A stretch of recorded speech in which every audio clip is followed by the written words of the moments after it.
విశాఖపట్నంకి అతిపెద్ద data centre అనేది Google సంస్థ కూటమి ప్రభుత్వం అనౌన్స్ చేసింది. తర్వాత వీటిని చూసి రిలయన్స్ కూడా 90 లక్షల కోట్ల పెట్టుబడితో అనౌన్స్ చేసింది. ఎలా అభివృద్ధి కార్యక్రమం అంటే అది చెప్పుకోదగ్గదేనండి. ఎందుకంటే అటువంటి డేటా సెంటర్ వచ్చిన తర్వాత ఎంతో మంది స్టూడెంట్స్ కి రాబోయే సమయంలో ఉద్యోగ రీత్యా అవకాశాలు చాలా మెరుగుపడుతున్నాయండి. అలాగే చూసి సిఐ సమిట్ అనేది జరిగింది, పెట్టుబడి సదస్సు అనేది 13,000 లక్షల కోట్ల పెట్టుబడిదారులు వచ్చారు.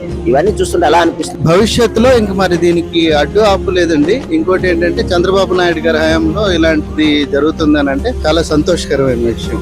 లోకేష్ గారి పనితీరు ఎట్లా ఉందండి? ఎక్కడ చూసినా అతని టాకే, ఆయనలో ఉన్న జిజ్ఞాస రేపొద్దున్న భవిష్యత్తులో ఇంకా మంచి చేద్దాం అని చెప్పేసి మీరు మొన్న చూసే ఉంటారు. పొలిటీషియన్స్ ఏ విధంగా పార్లమెంట్ లో కూర్చొని ఇది చేస్తారో అది సెషన్ చేశారు పిల్లల చేత. ఇవన్నీ చెప్పుకోవాలంటే మనస్ఫూర్తిగా అభినందించవచ్చు. చంద్రబాబు నాయుడు గారు ఈ వయసులో కూడా అనేక రకాల దేశాలు తిరిగి అనేక కంపెనీలు తీసుకొని రావడం కానీ పెట్టుబడులు తేవడం కానీ ఎలా అనిపిస్తుంది? ఆయన టెక్నాలజీ పరంగా మంచి మైండెడ్ అండి. మొన్ననే చూసాం, అప్పుడు ఆ సమయంలోనే ఏదో బ్రిడ్జ్ దగ్గర ఆయన వచ్చే ఆ వాటర్ లెవెల్స్ కోసం ఇంజనీరింగ్ వైజ్ ఆయన మాట్లాడే విధానం చూస్తే చాలా మంది ఆశ్చర్యపోయారు. అసలు నార్మల్ గా ఈ కాలంలో సీఎం ను అంత టెక్నాలజీతో మాట్లాడే విషయం ఉండదు. ఆయన వచ్చే వేవ్స్ ఏ విధంగా వస్తాయి, మీరు ఏ విధంగా క్యాలిక్యులేట్ చేస్తారని చెప్పేసి